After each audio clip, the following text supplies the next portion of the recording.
नमस्कार दोस्तों, tour book channel पर आपका पुनः स्वागत है। सावन का महीना शुरू हो चुका है और पूरे भारत में माहौल भक्तिमय नजर आ रहा है। और चारों ओर छिटकी हुई बारिश और हरियाली भगवान भोलेनाथ का आशीर्वाद बना रही है। जैसा कि आप जानते हैं, भारत में सावन भगवान शिव को समर्पित है और ऐसा माना जाता है कि इन दिनों शिव जी प्रकृति की देखभाल करते हैं। शिव को प्रसन्न करने और उनकी पूजा करने के लिए लोग पवित्र नदियों से जल खींचते हैं और निकटतम शिवलिंग पर चढ़ाते हैं।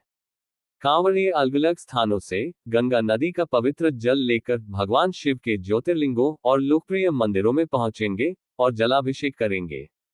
और पूजा की इस पूरी प्रक्रिया को कांवड़ यात्रा के नाम से जाना जाता है। आज की अपनी इस कांवड़ यात्रा पर आगे बढ़ने से पहले हमारे चैनल को लाइक, शेयर और सब्सक्राइब करना मत भूलिएगा।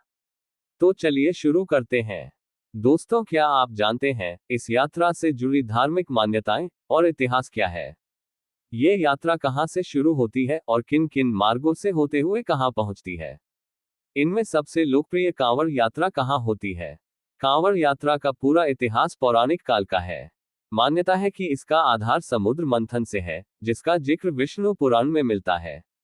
जब देवताओं और असुरों ने अमृत पाने के लिए समुद्र का मंथन किया था। इस दौरान मंथन में विष भी निकला था। इस हलाहल से जब धरती में आग लगने लगी, तब भगवान शिव ने इस विष को पी लिया ताकि इसे फैलने से रोका जा सके। जैसे ही भगवान शिव ने विष पिया, देवी पार्वती ने उनके कंठ को पकड़ लिया ताकि विष को वहीं रोका जा सके और भगवान के अंदर मौजूद विश्व को प्रभावित होने से रोका जा सके। भगवान शिव का गला इस विष की वजह से नीला पड़ गया, जिसके बाद उन्हें नीलकंठ कहा गया।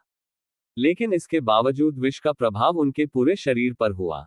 मान्यता है कि विष के इसी प्रभाव को कम करने के लिए कांवड़िए हर वर्ष सावन के महीने में भगवान शिव के मंदिरों और ज्योतिर्लिंगों में पहुंचकर जलाभिषेक करते हैं। एक अन्य मान्यता के अनुसार भगवान श्री राम ने भी कांवड़ यात्रा की थी। कहा जाता है कि उन्होंने बिहार के सुल्तानगंज से गंगाजल भरकर देवघर स्थित बाबा बैद्यनाथ धाम में शिवलिंग का जलाभिषेक किया था। इसे भी कांवड़ यात्रा के शुरुआती चरणों में से माना जाता है।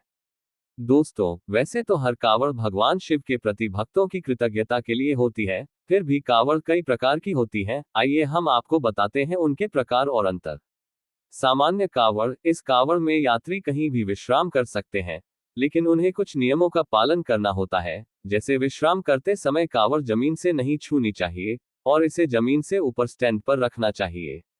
इसके बाद डाक कांवड़ आती है, जिसमें कांवड़िए जल अभिषेक तक बिना रुके यात्रा करते हैं। इस दौरान दैनिक दिनचर्या का संदर्भ भी अमान्य है। इसके बाद खड़ी कांवड़ होती है। इसमें यात्री को जलाभिषेक तक कांवड़ को अपने कंधे पर रखना होता है, लेकिन वह इसे अपने साथी के साथ बदल सकता है। और अंतिम है डैंडी कांवड़। इसमें कांवड़िए सोते हुए स्पर्श और निशान के साथ अपने गंतव्य तक पहुंचते हैं। ये कांवड़ का कठिन साधन है, क्योंकि इसमें बहुत मेहनत और समय लगता है। कांवड़ को लेकर कुछ सख्त नियम भी हैं।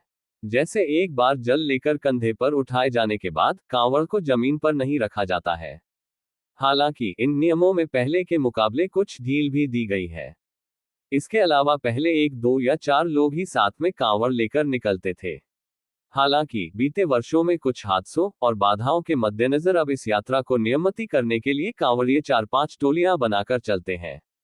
इससे रास्ते में किसी कांवड़िए को परेशानी होने की स्थिति में बाकी लोग कांवड़ का ध्यान रखते हैं। कांवड़ यात्रा अधिकतर कई किलोमीटर की होती है। जहां उत्तर भारत में पंजाब, हरियाणा और पश्चिमी उत्तर प्रदेश में रहने वाले लोग गंगाजल लेने के लिए उत्तराखंड में गंगा नदी से जल लेने पहुंचते हैं, तो वहीं अवध क्षेत्र और पूर्वी भारत में भक्त प्रयागराज, वाराणसी और अयोध्या या आसपास के क्षेत्रों से जल लेते हैं।